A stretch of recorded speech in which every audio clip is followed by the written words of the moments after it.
Bienvenue sur Redline Radio. La radio qui prend soin de vos oreilles. Bonsoir à toutes et à tous, bienvenue. Synchronisation des montres, il est 19h. T'écoutes Redline Radio. Hello les amis de Redline Radio, vous désirez soutenir votre radio? Rendez-vous sur le site www.redlineradio.ch et faites bon usage du bouton Twint. Merci pour votre soutien. Redline Radio, la radio qui prend soin de vos oreilles. Attention, changement de statut. Redline Radio n'est plus la grande des petites radios, mais la plus petite des grandes radios. Redline Radio. Le mardi, de 19h à 20h, retrouve sur Redline Radio la taverne aux talents. La taverne aux talents. Mais quel plaisir de vous retrouver tous et toutes, chères auditrices et chers auditeurs en particulier, eh bien tous ces automobilistes qui sont comme ça d'ailleurs bloqués dans leur carrosse d'acier. On remercie d'ailleurs la ville de Lausanne qui nous met des travaux dans chacune de ces rues. Mais il y a un petit dicton qui dit que le malheur des uns fait le bonheur des autres, particulièrement ce soir parce que notre provider vidéo a un petit peu des soucis, donc c'est possible qu'on soit un petit peu moins sur les réseaux. Raison de plus de nous retrouver derrière les 0 et les 1 du DAB+. Redline Radio n'est pas seulement une radio qui s'écoute mais qui se regarde. Je parle des réseaux sociaux, on ne sait pas trop ce qui va en advenir, mais n'hésitez pas quand même à liker notre page Facebook de Redline Radio ainsi que celle de la taverne aux talents. Ça se passe aussi sur notre chaîne YouTube. Là aussi nous sommes dépendants de ces merveilleux algorithmes. N'hésitez pas à commenter et à partager et à vous abonner à notre compte Instagram. On voit que ça moulinette, comme on dit dans le jargon. Peut-être que on est sur les réseaux sociaux, mais on s'en fout. De toute manière, si vous avez une question, n'hésitez pas à nous écrire peut-être un petit mail. On va essayer par mail ce soir. info@redlineradio.ch. Ce soir, l'équipe de la Taverne aux Talents est composée de Monsieur Vlad, qui est notre réalisateur, et Monsieur Mathieu. Salut Mathieu, qui est notre community manager, qui va peut-être, malgré lui, se retrouver un petit peu au chômage ce soir. Est-ce que ça va bien quand même ? Mais écoute, bonsoir Alex, bonsoir tout le monde, bonsoir Thierry. Bonsoir. Et puis on va rester digne et fort et on va mener cette émission de front, comme on dit. Effectivement, ce soir on a la chance et l'honneur de recevoir Monsieur Thierry Lang. Salut Thierry. Salut Alex. Est-ce que tu te présenterais comme ça aux auditeurs et auditrices de Redline Radio en quelques mots? Oh, en quelques mots. Tu sais, je suis un vieux machin, alors en quelques mots, tu sais. Alors on n'est pas à l'RTS, t'as le ton. Voilà, tu vois. Alors ça va. Alors écoute, je suis pianiste, compositeur, d'origine fribourgeoise, vivant actuellement à Hollon jusqu'au mois d'avril, où je vais déménager sur le Valais. Et puis, que te dire, j'ai fait pas mal d'études de musique classique et du jazz. Et puis, j'ai fait... c'est difficile de résumer toute une vie comme ça, mais je suis un passionné de musique, de piano en particulier, et voilà, c'est la raison majeure pour laquelle je me trouve ici ce soir. La raison majeure, moi j'ai lu ta biographie, effectivement, et puis c'est sur ton site internet, c'est à l'âge de 5 ans qu'il commence ses études de piano, c'est déjà tôt, et c'est à 7 ans qu'il désire en faire son métier. Ouais, c'est bizarre, hein, mais... Ouais, c'est hyper tôt quand même. C'est très tôt, mais je crois que tu sais, le son du piano m'est rentré dedans. Vraiment, c'est quelque chose que j'ai eu dans le cœur, dans la tête, partout. J'étais complètement imbibé, encore maintenant, hein, de ce son-là, je l'adore. Et à 7 ans, effectivement, j'ai dit à mes parents, à mon père en particulier, que je pensais faire une carrière de musicien, ce qui lui a pas réellement plu sur l'instant, tu vois. Et il a fallu me battre quand même jusqu'à ce qu'il accepte que la musique devienne ma vie, quoi, tu vois. Mais oui, c'est étonnant, mais c'est comme ça m'est tombé dedans, quoi. Mais à quel moment, enfin, qu'est-ce qui t'a fait prendre conscience à 7 ans? Parce que, tu vois, moi, je me souviens pas beaucoup quand j'avais 7 ans, tu vois. À quel moment tu t'es rendu compte que c'était ça? Tu vois, eh bien, est-ce qu'il y a eu un événement où il y a eu quelque chose? Il y a eu effectivement beaucoup de choses, mais je me rappelle avoir commencé les leçons avec un professeur de musique classique, et puis moi j'avais la chance d'avoir des frangins 10 ans plus âgés que moi. C'était à l'époque des 60s, et ils avaient un orchestre de twist, et ils venaient répéter à la maison, et moi j'ai vu tout de suite très petit, j'ai vu déjà des batteries, il y avait des clavinettes Hohner, il y avait des guitares Stratocaster à l'époque, c'était c'était vraiment génial. Et puis, donc je travaillais très sagement la musique classique, mais ça m'a tout de suite titillé de faire des petits morceaux, des petits machins personnels un peu sur le piano. Et puis ça m'a, voilà, c'est quelque chose que j'ai toujours à l'heure actuelle. C'est fou, hein? C'est incroyable, autant de temps comme ça, on reviendra après sur le son, mais pourquoi forcément le piano? Toi, ce rapport au piano? Il y en avait un à la maison déjà, mais effectivement c'est une bonne question parce que j'ai écouté beaucoup d'instruments, mais je crois que ce qui me fascine avec le piano, c'est que c'est un instrument polyphonique, et donc il y a une possibilité de faire non seulement des mélodies, des choses, mais de les harmoniser. Et l'harmonie est une science qui m'a tout de suite plu, vraiment. J'adore ça. On m'a dit, est-ce que tu me contrediras si... ce qu'on dit, hein. L'harmonie, c'est assez facile en fin de compte. Tout est facile quand on travaille beaucoup. Tu vois, en musique, moi, mon travail, ce que j'aime beaucoup en musique, c'est de composer, par exemple. Je fais un gros travail de compositeur. J'aime les mélodies qui sont vraiment très chantantes. Tu vois, c'est le truc le plus difficile à faire. C'est trouver une mélodie que tu fais écouter pour la première fois et les gens se disent, mais j'ai déjà entendu ce truc, tu vois. Et non, c'est tout neuf. Mais par contre, une mélodie simple, mais harmonisée avec des harmonies compliquées. Alors là, ça me titille et j'adore ça, vraiment. Au niveau du cursus, vraiment, comment ça s'est passé au niveau de ta carrière? Donc tu disais, tu as commencé à prendre des cours, mais après, comment tu as continué à simplement te former au métier de pianiste? Alors évidemment, j'ai eu plusieurs professeurs. Il y a eu un professeur à Romont, dans ma ville natale, avec lequel je suis resté pendant quelques années. Ensuite, j'étais à l'internat à Lausanne. Donc il y avait un prof à l'internat à Champitey qui enseignait, mais il était nul. Donc j'ai pris des cours avec un professeur à Lausanne qui s'appelait Olivier Dizeran à l'Académie de Czerny, il m'a ouvert les yeux sur la technique, sur la manière de sonoriser un piano, de la sonorité du piano. Enfin, et puis après, d'autres professeurs. J'ai fini mes études classiques à Londres. Et puis après, je suis rentré à l'école de jazz de Berne à l'époque. Puis j'avais déjà un bagage technique suffisant pour pouvoir sauter quand même pas mal d'années à Berne. Et puis j'ai fait tout le cursus de Berne. Et puis voilà. Puis après très vite, j'ai fait des disques et j'ai joué avec plein de gens. Et puis c'est ça qui m'a, si tu veux, mis sur les rails pour cette carrière, quoi, en fait. Londres, est-ce que tu as choisi de partir ou de poursuivre ta carrière musicale à Londres? Parce que on dit un petit peu la ville musicale d'Europe où il y a cette vibe musicale, c'est un petit peu Londres. Est-ce que pour toi c'était le fait d'aller à Londres te frotter au meilleur? Alors, d'une part, moi j'allais pour l'enseignement aussi, hein, pas forcément pour la concurrence pianistique, mais pour avoir un bon enseignement.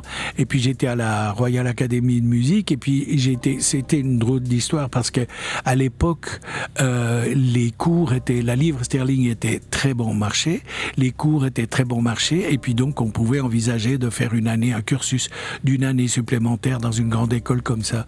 Et moi je suis arrivé à Londres, j'ai pris un petit appart, enfin un studio, machin, j'ai dû louer un piano et commencer à travailler à Londres, et au bout de 3 mois, 4 mois, il y a eu une espèce de révolution parce que justement ce qui était bon marché pour les étrangers était extrêmement cher pour les Anglais. Et donc, ils ont pris la décision de faire passer les Anglais en premier. Et puis, au bout de 6 mois, on nous a dit à pas mal d'étrangers, ben, écoutez, vous attendrez votre tour. Donc, c'est soit vous rentrez chez vous, soit vous restez là à Londres, mais vous pouvez plus avoir de cours. Et puis, donc, du coup, moi, je suis rentré en Suisse. Et puis là, je me suis dit, bon, si c'est comme ça, c'est l'école de jazz de Berne. Ça me titillait parce que j'ai toujours eu envie de faire de la musique classique, mais en plus j'avais envie de composer.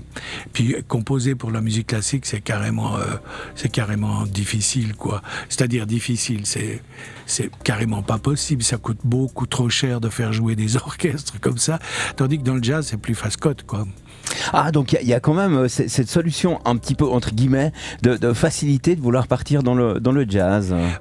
J'en ai toujours fait. J'ai fait mon premier concert de jazz, j'avais 15 ans. Mais c'est pas ça, c'est plutôt dans la composition. Le travail de l'harmonie, ces choses-là dans le jazz m'intéressaient beaucoup. Et puis, donc, à Berne, c'était tout trouvé. C'était la seule école en Suisse à l'époque. La Swiss School, ouais, c'est ça. Jazz de Berne, d'ailleurs, salutations à mon directeur de studio, monsieur Pascal Dehé, qui a fait la Swiss School Jazz de Berne aussi, mais en tant que batteur, qui est quand même une référence. Où est-ce qu'on, au niveau de la musique maintenant, parce que on sent que au niveau de la Suisse, on a un petit peu moins cette timidité, j'ai envie de dire, au niveau des musiciens. Toi, est-ce que tu vois vraiment de manière différente les musiciens suisses, plus le temps passe, plus est-ce que internationalement, j'ai envie de dire, le niveau suisse de la musique monte? Ah oui, ça monte, c'est indéniable. Il y a plein d'écoles maintenant, de hautes écoles. Les écoles sont structurées maintenant. Il y a plein d'écoles comme Bâle, comme Berne, comme Lucerne, qui emploient aussi certaines vedettes actuelles, comme Brad Mehldau. Enfin, je sais pas si ça dit quelque chose, mais c'est un très grand pianiste qui donne des cours à Bâle, donc ça attire du monde. Moi, j'ai jamais vu autant d'écoles de jazz qu'en Suisse. Comme j'ai jamais vu autant de clubs de jazz qu'en Suisse, finalement. Quand tu regardes, tu ouvres le 24 heures et tu regardes un petit peu le nombre de concerts qui se font entre le jeudi, vendredi, samedi, rien que pour la ville de Lausanne, il y a plus de concerts que pour la ville de Paris. Ce qui est intéressant, ce qui fait que le jazz pour toi reste une musique assez actuelle, parce que je t'explique que c'est peut-être un cliché que j'ai moi. Tu sais, moi j'aime les grosses guitares, j'aime le métal. Pour être honnête, je connais assez peu, je m'y connais assez peu au niveau du jazz, mais comment est-ce qu'on rend le jazz encore intéressant peut-être vis-à-vis des jeunes, de la jeunesse? Ça, c'est une bonne question. C'est difficile. Normalement, c'est les écoles qui devraient se charger de ça. Ça veut dire que j'observe qu'il y a pas mal de jeunes musiciens qui sortent d'écoles de jazz, mais qui ne connaissent pas les racines du jazz, par exemple, qui prennent pas trop le temps pour apprendre ce que c'est que du blues, du gospel, et pourtant, tout est là. Le jazz, c'est comme la musique classique. Ça découle d'un arbre généalogique tout à fait clair. En classique et en jazz, les chants religieux sont déjà, c'était vraiment les racines de l'arbre généalogique. Puis après, il y a vraiment, tu vois, il y a le blues, le gospel, il y a le middle jazz, il y a une ligne qui est tout à fait droite. Puis il y a des ramifications de tous les côtés. Le rock and roll existe parce qu'il y a le blues. Si tu entends Elvis Presley, ce qu'il chante, c'est du blues, dans le fond. Hein. C'est simplement la rythmique qui est différente, qui donne des couleurs à la musique différentes. Miles Davis, par exemple, quand tu l'entendais dans sa jeunesse jouer avec Tadd Dameron, il jouait exactement la même chose qu'à la fin de sa vie. Simplement, il s'est entouré de musiciens qui venaient d'horizons différents, ce qui colorait sa musique d'une autre manière. Ça fait un petit moment qu'on bataille sur Redline Radio. On va se mettre un premier titre, Moby Dick. Mon cher Thierry, est-ce que tu nous parlerais de l'histoire, de la genèse, de la construction de ce morceau? De Moby Dick, alors comme son nom l'indique, ça va parler d'une frite. Non. Moby Dick, j'ai toujours été touché par le son des baleines. Et Moby Dick, parce que ça parle à tout le monde. Hein. J'aurais pu parler de la baleine en général, mais le son des baleines, le cri des baleines, il y a quelque chose d'émotionnel là-dedans qui est incroyable. Et puis j'ai voulu recréer ça dans une composition. Et puis donc on entend mon guitariste qui fait des flageolets qui sont un petit peu comme des cris de baleine. Et puis c'est une pièce très très lente où pour moi j'entends la baleine qui monte pour respirer un peu. Et puis là, on fait un peu d'improvisation dessus, elle redescend gentiment, comme ça. C'est une pièce très douce, très tranquille. Pour vous, en exclusivité sur Redline Radio, le titre Moby Dick de Monsieur Thierry Lang. Excellente soirée en notre compagnie. On se retrouve dans un tout petit moment. À tout de suite.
Retrouvez Redline Radio sur toutes les applications radio, TuneIn, Radioline, ainsi qu'Online Radio Box que vous trouverez sur vos plateformes de téléchargement habituelles. Redline Radio, partout avec vous.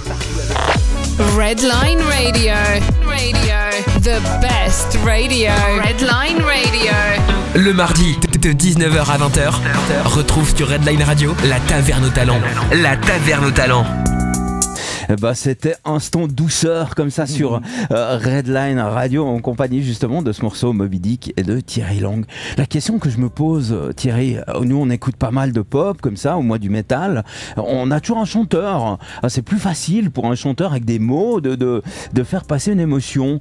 Dans le métier du jazz, comment est-ce que toi, c'est quoi un petit peu ta clé, ta botte secrète pour faire passer tes émotions sans justement avoir le support de la voix? Mais je crois qu'il n'y a pas que la voix pour faire passer l'émotion, c'est plutôt, tu parles des paroles, j'imagine. Bon, alors la musique, c'est drôle parce que quand j'étais petit, j'entendais des chanteurs, des chansons comme ça, et en fait, il fallait que j'écoute la chanson 10 fois pour digérer la musique d'abord, je n'arrivais pas à entendre les paroles, et puis la 10e fois ou 11e fois, je me mettais à écouter, savoir ce qu'il disait, quoi, en fait. Hein. Donc ma préoccupation première, c'était la musique, donc c'est toujours, ça reste toujours comme ça. Alors moi, il y a des chanteurs, évidemment, il y a beaucoup de chanteurs dans le jazz aussi, comme David Lynx, comme plein de gens, mais dans la pop musique, ce que j'aime surtout comme chanteur, c'est Sting, par exemple, ou voilà, des gens de ce niveau-là. Donc là, j'admets qu'il y a quelque chose, il y a une interaction entre le chant et les arrangements. Pour Sting en particulier, c'est vraiment fantastique. Prince, ce qu'il faisait, c'était génial. Voilà, tous des gens comme ça que j'ai écoutés, que j'ai beaucoup adoré. Maintenant, pour le jazz, effectivement, quand on parle de standard, parce qu'on parle souvent de standard dans le jazz, ça fait partie du book américain. En fait, pour les Américains, un standard, c'est quelque chose, c'est une partie d'une comédie musicale sur laquelle il y avait des paroles, évidemment. Donc, les paroles sont indissociables de ces fameux standards. Alors, pendant très très longtemps, on compose des espèces de pseudo-standards comme ça, sur lesquels il y a des paroles qui se mettent petit à petit. Mais je dois dire que c'est pas mon truc principal. Ça, j'aime faire transparaître la musique aussi, l'émotion de la musique, ce dont tu parlais, peut-être aussi par le choix des instruments qui vont jouer tes mélodies, tu vois. L'harmonica, c'est quelque chose d'absolument incroyable. C'est Olivier Kerrourio, qui est le fils spirituel de Toots Thielemans. Eh bien, lui, il fait 3 notes, t'as envie de pleurer. Voilà, c'est l'instrument qui est comme ça. Il est coincé entre l'accordéon, je sais pas quoi. Quand tu écoutes un accordéoniste, ce son de l'accordéon te procure une certaine émotion que, je sais pas, que la batterie ne procure pas instinctivement, quoi, tu vois.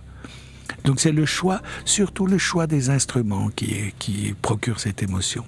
Si on vient vraiment, plus concrètement dans vraiment le processus créatif, comment est-ce que ça se passe pour toi? Alors je sais, tu peux avoir 20 morceaux et 20 manières différentes, mais je pense qu'il y en a quand même 3 ou 4 qui sont un petit peu plus éprouvés.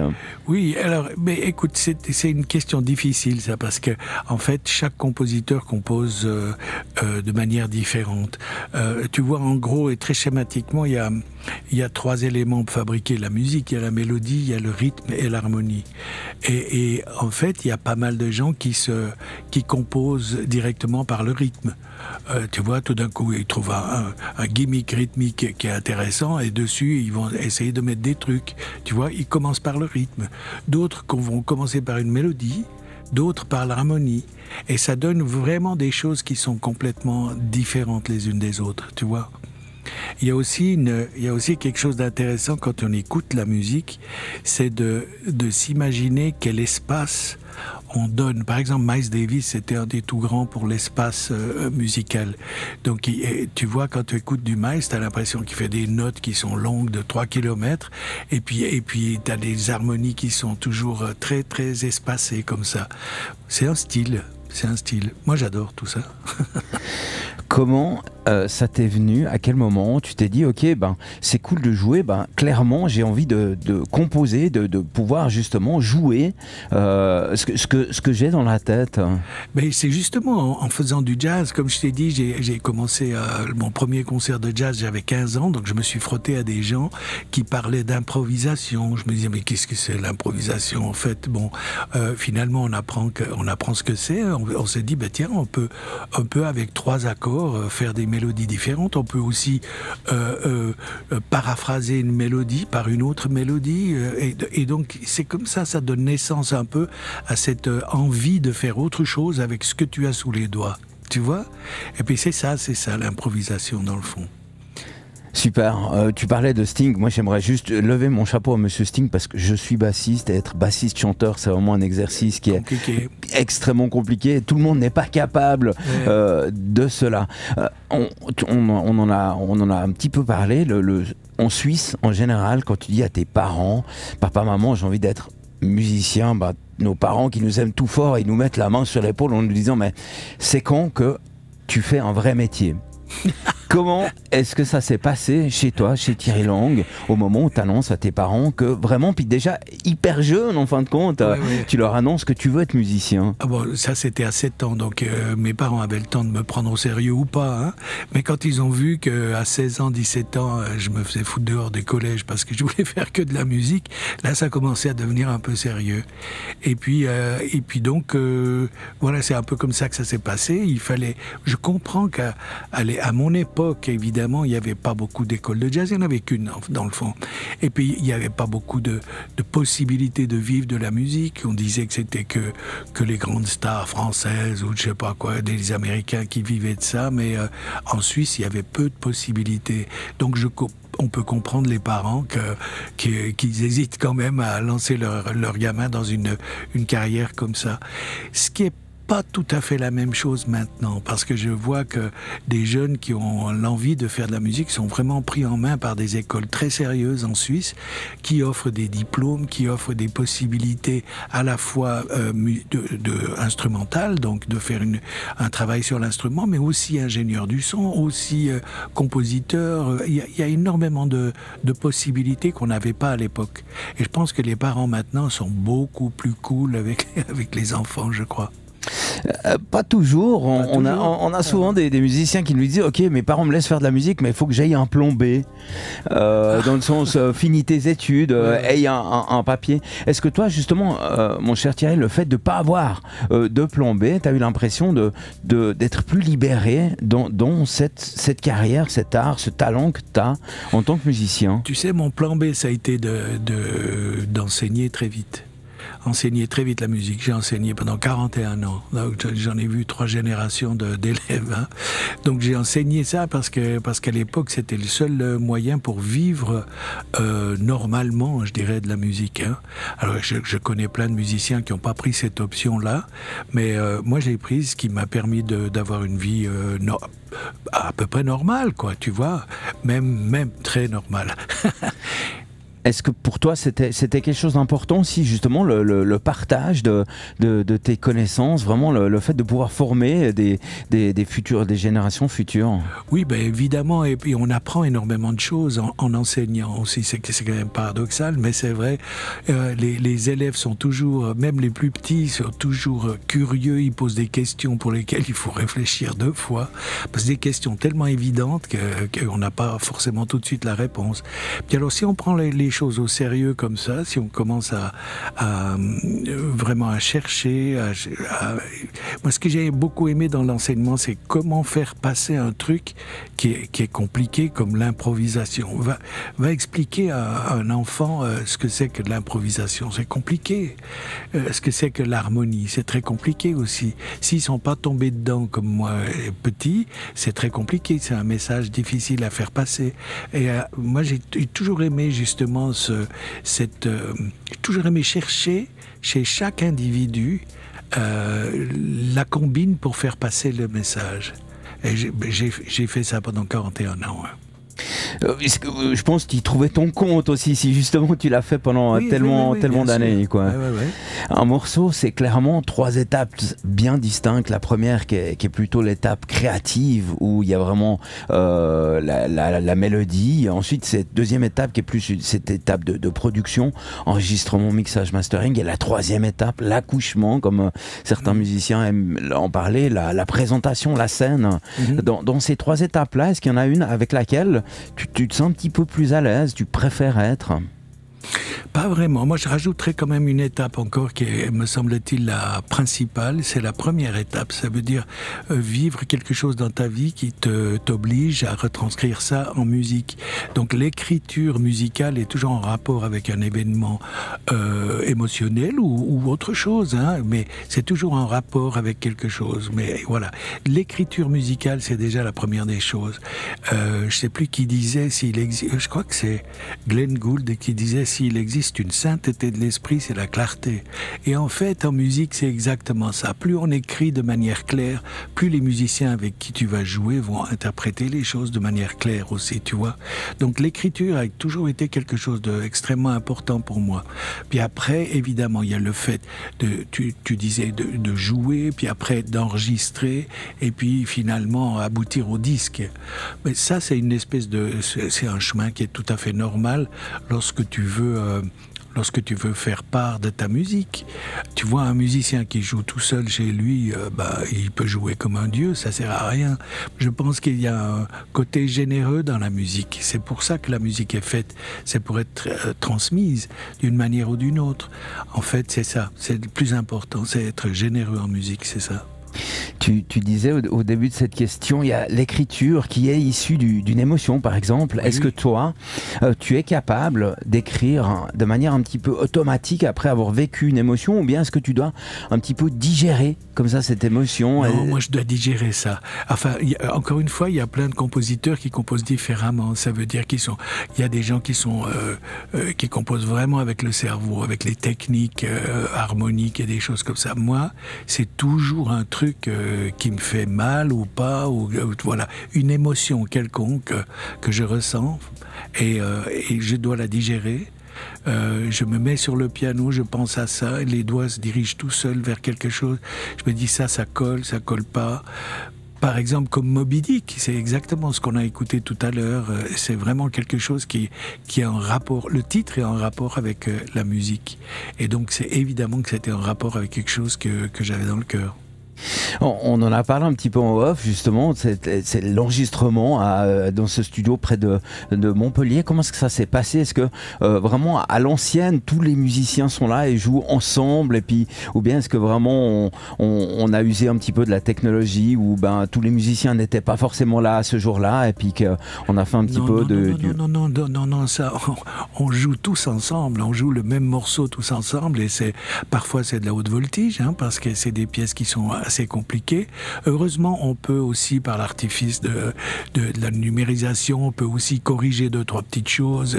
Si on fait une fausse note ou un truc, on peut encore corriger tout ça. Mais en principe, tout le monde joue ensemble, ça c'est sûr. Ouais. Et le dernier disque que je viens de faire, on est 47 sur scène, avec un orchestre de chambre, plein de solistes, et tout le monde, on fait d'une traite. On triche pas dans ce domaine-là. Haute voltige, je pense que c'est vraiment l'expression qu'il faut utiliser. Tu parlais justement de la numérisation. La musique s'est tellement démocratisée, puis justement l'apport de l'ordinateur. Est-ce que toi, je l'ai vécu ici au studio, enfin il y a 20 ans, t'achetais ta bobine Revox, ça coûtait 500 balles, puis t'avais encore rien dessus, tu vois. Tandis que maintenant, on reçoit des batteurs qui viennent ici au studio, puis qui les foutent tout à côté, puis qui disent, mais m'en fous, t'as qu'à les recaler. Ouais. Est-ce qu'on a un petit peu perdu cet esprit du musicien qui passe des heures et des heures sur son piano à répéter, ou sur son manche de guitare, ou derrière ses baguettes? Peut-être que la technologie fait qu'il y a certains musiciens qui croient qu'ils n'ont pas besoin d'académisme ni d'étudier quoi que ce soit pour arriver à faire quelque chose. C'est un peu le marché aussi qui veut ça. Hein. Quand on écoute ou on entend plutôt certaines émissions à la radio, c'est à se taper la tête contre les murs, ce qu'on entend. Hein. Et, enfin, chacun il trouvera son compte. Personnellement, c'est un peu plus compliqué pour moi, parce que j'aime tellement la musique que si j'ai pas justement un peu d'harmonie bien foutue, des rythmes bien foutus, je peux passer à autre chose. J'écoute pas, tu vois. Mais je dois dire que je trouve un peu je trouve qu'il y a quand même un petit peu trop de synthé, de choses comme ça. Il y a un peu trop de facilité maintenant pour faire la musique. Et puis, le danger, par exemple, pour ces jeunes musiciens qui tombent là-dedans, c'est de faire des disques, encore une fois, dans leur cuisine, avec des laptops, des applications formidables, des sons formidables, et puis ils en rajoutent. Puis en fait, ce qu'il faut arriver à faire, c'est refaire la même chose sur scène. Ce qui n'est pas toujours évident. Hein. La scène aura le dernier mot, on dit ça assez couramment. On va se mettre un deuxième morceau, dit-il en souriant. Le deuxième morceau, menu du jour, même exercice que tout à l'heure, mon cher Thierry, est-ce que tu nous parlerais de ce morceau? Mais écoute, c'est une pièce que j'ai écrite, je ne sais plus pourquoi.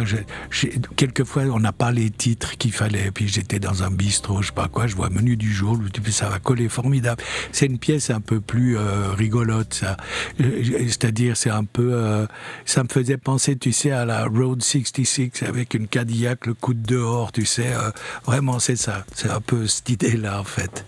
Très bien, pour vous, en exclusivité sur Redline Radio, donc, menu du jour.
Radio sur tous les réseaux sociaux, Facebook, Instagram, YouTube.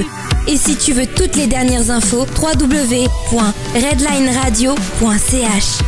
La radio qui te joue tes hits préférés. Redline Radio. Redline Radio.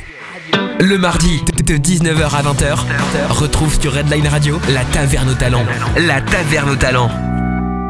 Bienvenue à tous et à toutes. Si vous nous retrouvez à l'instant, ça nous fait extrêmement plaisir. Et ce soir, on a la chance et l'honneur d'être avec Monsieur Thierry Lang.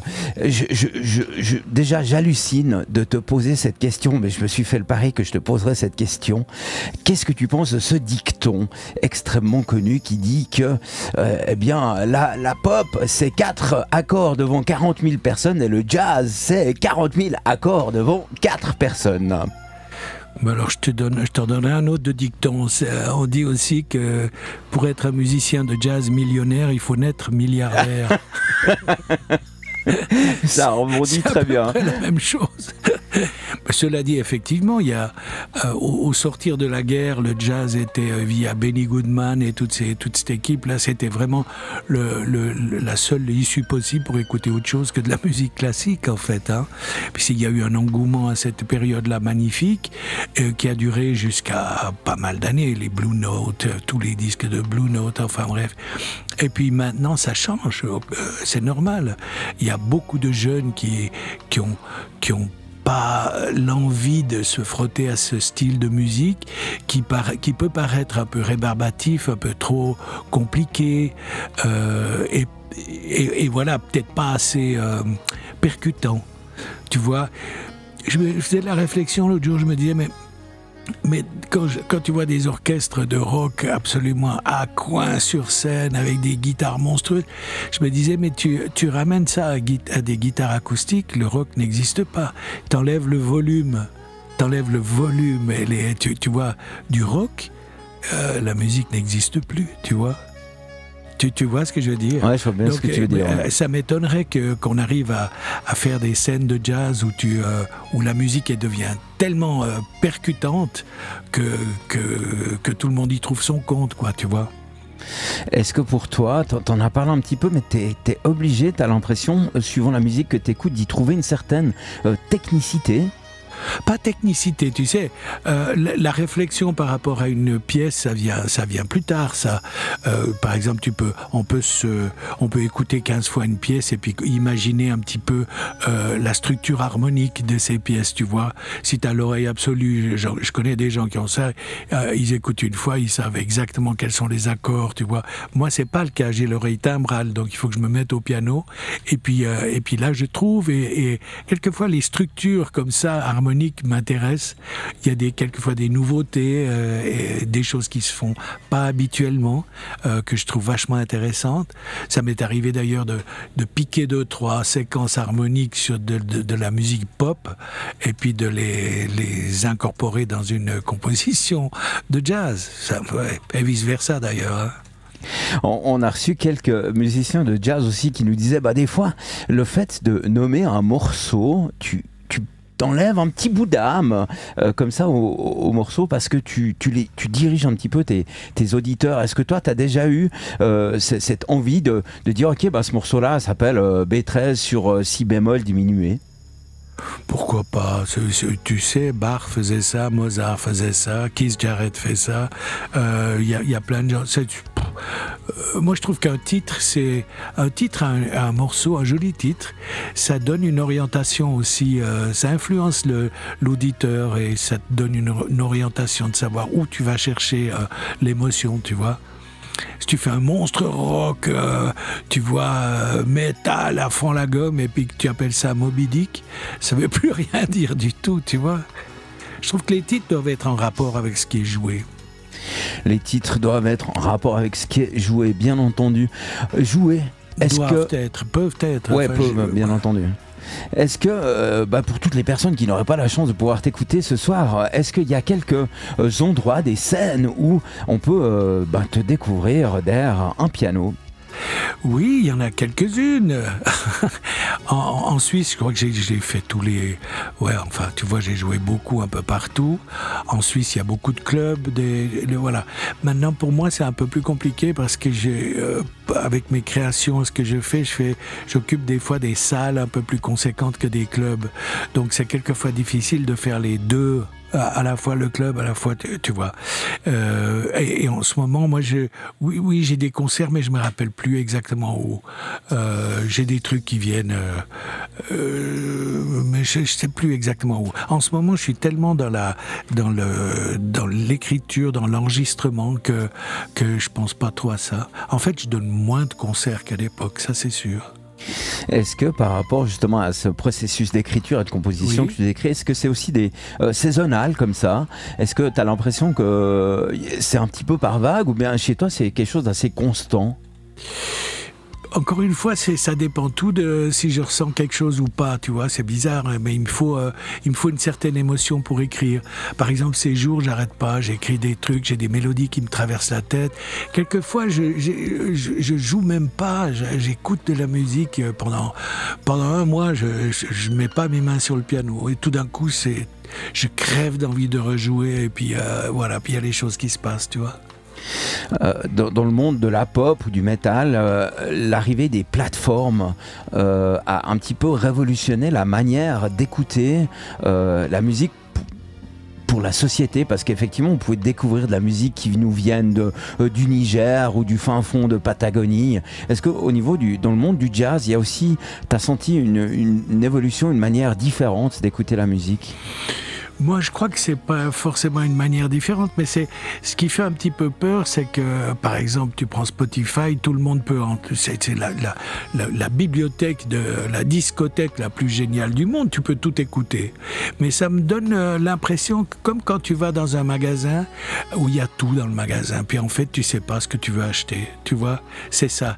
Et alors, il y a tellement de possibilités offertes par des plateformes comme Spotify que je me demande si les jeunes sont curieux, ont la curiosité d'aller voir à gauche, à droite, d'aller essayer d'écouter autre chose que ce qu'ils écoutent d'habitude. Tu vois? Ça, c'est le danger pour moi. Le danger, est-ce que justement on parlait de cette démocratisation de la musique, puis maintenant tu peux faire un petit peu entre guillemets un morceau qui est pas forcément super bien, que tu peux poster. Est-ce que là aussi on a l'impression que la qualité au niveau vraiment qualitatif baisse? C'est difficile de dire ça, il y a de tout pour moi. Je sens qu'il y a des choses qui ne mériteraient pas normalement de passer en radio et d'autres qui passent pas et qui mériteraient d'y être, tu vois. Je peux pas dire mieux que ça parce que ouais, c'est difficile ça, c'est vraiment... Il y a effectivement que la technologie actuelle fait que n'importe qui peut faire une pseudo-musique dans sa cuisine et puis ça va passer dans certaines radios. Il y a aussi une responsabilité des programmateurs aussi. Peut-être qu'il faut aussi des programmateurs qui n'ont pas que des oreilles pour porter des lunettes. Et on salue le nôtre de programmateur, Monsieur Yvon, qui fait un travail extraordinaire. On arrive gentiment déjà vers la fin de cette émission. Troisième et dernier morceau, Monsieur Thierry, même exercice que tout à l'heure, Above and Beyond. Là aussi, est-ce que tu nous parlerais de l'histoire et de la construction de ce morceau? Alors, déjà rien que le titre, ça te propulse un petit peu dans des harmonies qui sont évolutives, qui se dirigent du bas vers le haut. J'entends ça vraiment harmoniquement, on monte, voilà. Et là, j'avais fait un ostinato qui permettait de faire à la fois quelque chose d'ascendant à la main droite avec un parallélisme à la main gauche, et puis ça m'a donné cette espèce d'idée à la fois de plénitude, d'aller un peu plus loin que les nuages, un peu plus loin que, tu vois, c'est voilà, un peu la distance, un peu aller plus loin que ce qu'on va d'habitude, où on va d'habitude, tu vois. Super, Monsieur Thierry Lang, Above and Beyond sur Redline Radio. On se retrouve exactement dans un tout petit instant, tout de suite.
Redline Radio en mode été. Attention, changement de statut. Redline Radio n'est plus la grande des petites radios, mais la plus petite des grandes radios. Redline Radio. Le mardi, de 19h à 20h, retrouve sur Redline Radio la Taverne aux Talents. La Taverne aux Talents. La Taverne aux Talents en ce mardi 28 janvier, déjà incroyable, le mois de janvier est terminé. Et on a la chance et l'honneur d'être avec Thierry Lang, pianiste. On arrive malheureusement déjà gentiment au terme de cette émission, mon cher Thierry. Où est-ce que, parce que c'est absolument certain que tu as aiguisé les oreilles des très nombreuses auditrices et auditeurs de Redline Radio, où est-ce qu'on peut se procurer ta musique? Sur 47 plateformes. Puisqu'on en parle. Alors voilà, en principe, je suis à mon 7e disque pour Universal, qui couvre vraiment le monde entier. Donc, vous pouvez, ou sur mon site aussi, j'ai un site officiel, on peut me trouver partout. Très bien, merci infiniment mon cher Thierry. C'est moi qui te remercie, Alex. Vraiment un excellent moment. Dernière question, puis ce sera la conclusion de cette émission. Qu'est-ce que tu dirais à un jeune de 7 ans qui a envie d'embrasser une carrière de musicien professionnel? Lève-toi de bonne heure et puis il faut être convaincu par ce qu'on fait. Si à 7 ans... je lui souhaite d'être tombé dedans dans la musique et puis de l'aimer autant que je l'ai aimé jusqu'à présent. Voilà, c'est ça qu'il faut faire. Ce sera la phrase de conclusion de cette émission. Merci à tous et à toutes de votre présence sur le DAB+, ainsi que l'ensemble de toutes les applications. La vidéo sera publiée dans quelques instants sur notre chaîne YouTube, ainsi que sur tous nos réseaux sociaux. Les programmes de Redline Radio continuent. Nous aussi, on a un site internet, www.redlineradio.ch. Sachez que Redline Radio est une radio associative. En tapant ce site-là, un petit QR code de Twint va vous sauter à la figure si vous désirez embarquer dans cette aventure absolument incroyable et surtout nous permettre de pouvoir vous proposer des émissions de qualité. Ça nous ferait extrêmement plaisir. C'est pas Twint, pas de souci. Juste en dessous, il y a un petit bouton qui s'appelle je veux soutenir Redline Radio, qui accepte tous les autres moyens de paiement. Merci mon cher Thierry. Merci à toi, merci Alex. Mon cher Vlad. Merci mon cher Mathieu. Et puis on se retrouve demain. Demain, on aura la chance, on va partir cette fois en Valais. Ce sera un style musical différent parce qu'on a la chance de recevoir le groupe Anakun qui vient nous parler de son projet. Merci à tous et à toutes. Excellente soirée et puis à très vite sur les ondes de Redline Radio. On se quitte avec un Lausannois qu'on aime beaucoup, c'est monsieur Alejandro Reyes avec son titre Morena. Bonne soirée à tous. Ciao. Y el vestidito, tú te sueltas con mi ritmo. Yo no lo olvido, yo de todo me acuerdo. Ese último beso que me diste antes de irte. Ey, ay, ay, mi morena, ay, ay, tengo pena, alcohol en mi vena. La fiesta está llena, ay, ay, mi morena, ay, ay, tengo pena, alcohol en mi vena. Ey, hay veces que hay veces que yo pienso que todo falle y es por eso que me ven en todos los bares para encontrar a una que me repare.